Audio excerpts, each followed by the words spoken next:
ഭാരതത്തെ ലഹരി വിമുക്തമാക്കുക എന്ന ലക്ഷ്യത്തോടെ നടപ്പിലാക്കുന്ന നശാമുക്ത ഭാരത് ക്യാമ്പയിനിൽ എടപ്പാൾ കുറ്റിപ്പാല അമൃതാനന്ദമയി മഠവും പങ്കാളിയായി. പ്രധാനമന്ത്രി നരേന്ദ്രമോദിയുടെ അഭിസംബോധന വലിയ സ്ക്രീനിലൂടെ കണ്ട് ലഹരി വിമുക്ത പ്രതിജ്ഞയെടുത്താണ് കുട്ടികളടക്കമുള്ള ഭക്തർ ക്യാമ്പയിനിൽ പങ്കാളികളായത്. കേന്ദ്ര യുവജനക്ഷേമ കായിക മന്ത്രാലയം ഭാരതത്തിലെ വിവിധ സംഘടനകളുടെ സഹകരണത്തോടുകൂടിയാണ് നശാമുക്ത് ഭാരത് എന്ന ലഹരി വിരുദ്ധ ദേശീയ ക്യാമ്പയിൻ നടത്തുന്നത്. എടപ്പാൾ കുറ്റിപ്പാല ശ്രീ മാതാ അമൃതാനന്ദമയി മഠവും ക്യാമ്പയിനിൽ പങ്കാളികളായി.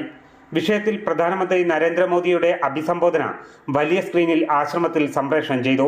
താനൂർ മാതാ അമൃതാനന്ദമയി ആശ്രമ മഠാധിപതി സ്വാമിനി അതുല്യാമൃത പ്രാണയുടെ നേതൃത്വത്തിലായിരുന്നു കുറ്റിപ്പാല ആശ്രമത്തിൽ പരിപാടികൾ നടന്നത്. പ്രധാനമന്ത്രിയുടെ പ്രസംഗം കേട്ടതിനു ശേഷം ലഹരി വിരുദ്ധ പ്രതിജ്ഞയുമെടുത്തു. ഏതെങ്കിലും ആവശ്യത്തിനായി ദോഷകരമോ ലഹരി ഉണ്ടാക്കുന്നതോ ആയ ഒരു വസ്തുവും ഞാൻ ഉപയോഗിക്കില്ല.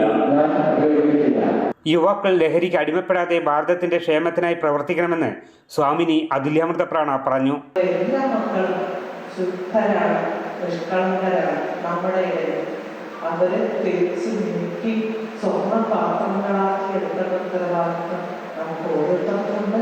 ചാവുകൊണ്ടിരിക്കുക, കണ്ണും മനസ്സും എല്ലാം എപ്പോഴും തുറന്നു വെച്ചുകൊണ്ടിരിക്കുക. കുട്ടികൾ ഉൾപ്പെടെ നിരവധി പേർ പരിപാടിയിൽ പങ്കെടുത്തു. അമൃത ന്യൂസ്, മലപ്പുറം.